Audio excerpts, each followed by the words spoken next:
Bonjour et bienvenue dans cet épisode qui reprend un article initialement publié en 2014 sur mon site web personnel. Il est inspiré d'une situation réelle. Cela se passe dans une salle de réunion avec un comité de direction debout, contemplant pas moins de 8 mètres linéaires de papier craft, le fameux brown paper, collé au mur, décrivant par le détail le processus actuel, de la prise de commande au lancement de la production, constellé de post-it rouges qui figurent les dysfonctionnements et ou les gaspillages. C'est la restitution de notre diagnostic. Une fois passée la longue description commentée de la situation actuelle, la stupeur du public et les commentaires dépités, dont le plus neutre est « tout ça pour ça », il est temps de se projeter dans le futur et d'envisager les améliorations. Le consultant de mon équipe chargé de la présentation détaille l'approche proposée au comité de direction. Si nous nous lancions dans cette activité aujourd'hui en partant de zéro, comment ferions-nous? En nous basant sur les données d'entrée, notamment les exigences des clients et du marché, bâtissons un processus idéal en partant d'une feuille blanche. Cette vision idéale sera dégradée dans un second temps par la réintégration des contraintes telles que les limites d'investissement, de budget et de temps. Réaction dans la salle. Visiblement l'idée de la feuille blanche n'inspire pas. Un des directeurs demande « Pourquoi ne partons pas plutôt des dysfonctionnements identifiés pour améliorer le processus ?» C'est là que j'interviens. C'est une approche possible, mais c'est de l'amélioration incrémentale, lente, et qui dans votre cas ne nous paraît pas pertinente. Le décalage entre vos pratiques, celles de vos concurrents et les exigences de vos clients est tel qu'il faut introduire une rupture franche et rebâtir un processus adapté. Silence sceptique dans la salle. L'argument en faveur d'une approche prudente à petits pas paraît séduire ou tout du moins inspirer moins de crainte qu'une remise en question de l'existant.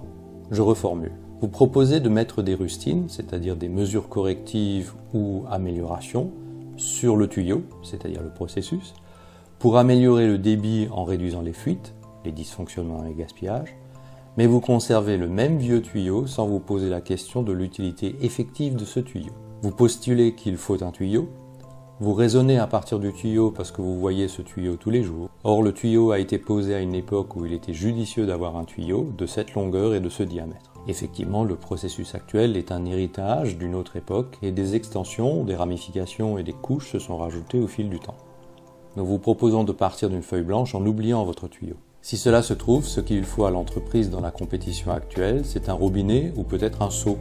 Il faut un peu de temps pour que mes propos iconoclastes soient digérés et plus ou moins acceptés, puis la réunion poursuit son long cours en direction de la refonte du processus.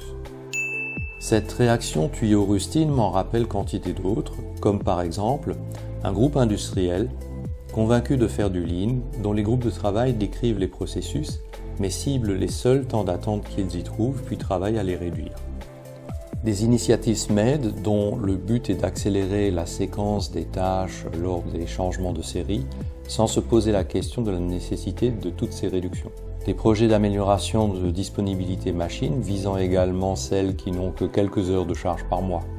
Des prévisionnistes qui occupent leur semaine en calculs complexes et qui accessoirement réclament des logiciels plus performants pour aboutir à des résultats ultra précis mais totalement inexploitables à cause de données initiales notoirement fausses. Finalement, combien de programmes d'amélioration ou d'excellence opérationnelle ambitieux exhortent à sortir les pansements, poser les rustines, mettre des béquilles, à replâtrer et redonner un coup de peinture, mais surtout à ne rien changer.